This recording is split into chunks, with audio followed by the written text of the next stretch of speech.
Good morning students. आज हम lesson number 3 के लघुत्रात्मक प्रश्न सॉल्व करेंगे। फर्स्ट क्वेश्चन है आपके, परस्पर हित संघर्ष की दशा में फ्योल ने किस हित को सर्वोपरि रखने का सुझाव दिया है।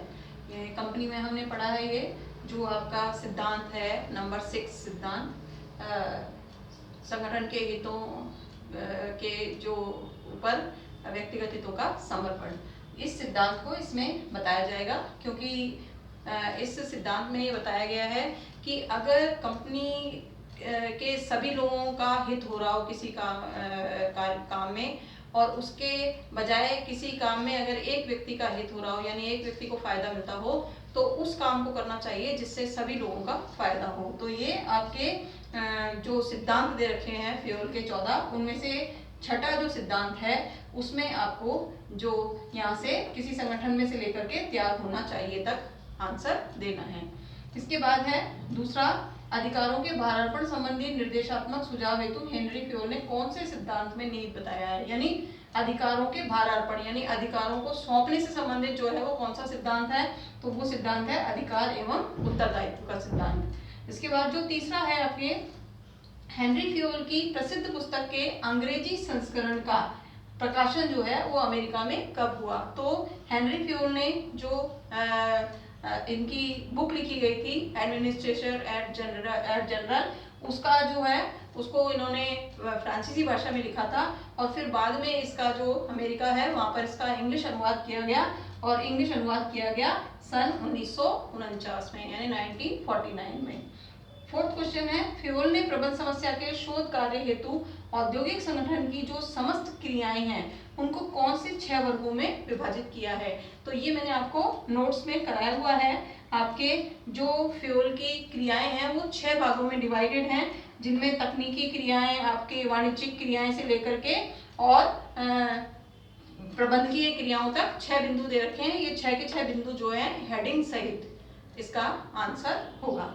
इसके बाद है आपके फिफ्थ क्वेश्चन, अपवाद द्वारा प्रबंध तकनीक के प्रणेता। प्रणेता का मतलब होता है इसको बनाने वाला, यानी इसका प्रतिपादक कौन था, बनाने वाला कौन था। तो ये थे वैज्ञानिक प्रबंध के पितामह, यानी इनको वैज्ञानिक प्रबंध का जन्मदाता कहा जाता है, F.W. टेलर। इन्होंने अपवाद द्वारा प्रबंध तकनीक का प्रतिपादन किया था। 6 क्वेश्चन है, प्रबंधकों का ध्यान। ये अपने टॉपिक दिया हुआ है कि प्रबंधकों का ध्यान जो है वो छोटी छोटी समस्याओं से हटाकर जटिल और कठिन समस्याओं पर दिया जाना चाहिए, जिससे कि उनका समय जो है वो बचे। तो ये जो तकनीक है ये कौन सी तकनीक है, तो ये है आपकी अपवाद द्वारा प्रबंध तकनीक, जिसमें ये बात कही गई है। इसके बाद 7वां क्वेश्चन है आपका, संस्था विभाग और व्यक्तियों के उद्देश्य जो है वो किस तकनीक में पाए जाते हैं। ये वाली चीजें कि संस्था के उद्देश्यों से संबंधित कार्य किया जाए, तकनीक से संबंधित कार्य किया जाए, व्यक्तियों और विभागों से संबंधित कार्य किया जाए, तो ये कौन सी तकनीक में किया जाता है, तो ये है उद्देश्यों द्वारा प्रबंध तकनीक, इसका आंसर है। इसके बाद 8वां है आपके, उद्देश्यों द्वारा प्रबंध तकनीक जो है वो इसके कोई से भी 2 लाभ लिखने हैं। तो उद्देश्यों द्वारा प्रबंध तकनीक हमने नोट्स में भी लिख रखी है और किताब में भी दे रखी है। तो उद्देश्यों द्वारा प्रबंध तकनीक के जो लाभ दिए हुए हैं उनके 2 बिंदु हमको लिखने हैं। कौन से, श्रेष्ठ नियोजन, इसका डिटेल भी आएगा, और इसके बाद प्रभावी नियंत्रण, इसका भी डिटेल आएगा, यानी हमको इसका एक्सप्लेन करना है 2 बिंदुओं का। इसके बाद 9 क्वेश्चन है, वातावरण में उपलब्ध समस्याओं चुनौतियों का सामना करने के लिए जो आपके फ्योल है उन्होंने कौन सी तकनीक को प्रयोग करने के लिए बताया है कि वातावरण की चुनौतियों का सामना किस प्रकार से किया जाना चाहिए। तो ये जो तकनीक है वो है व्यूह रचनात्मक प्रबंध तकनीक। इसके महत्व के 3 बिंदु दे रखे हैं, यानी इस क्वेश्चन के आंसर में जो व्यूह रचनात्मक प्रबंध तकनीक है उस तकनीक में जो उसका महत्व दे रखा है, उस महत्व का जो 3rd बिंदु दे रखा है उसको पूरा का पूरा एक्सप्लेन अपने को करना है।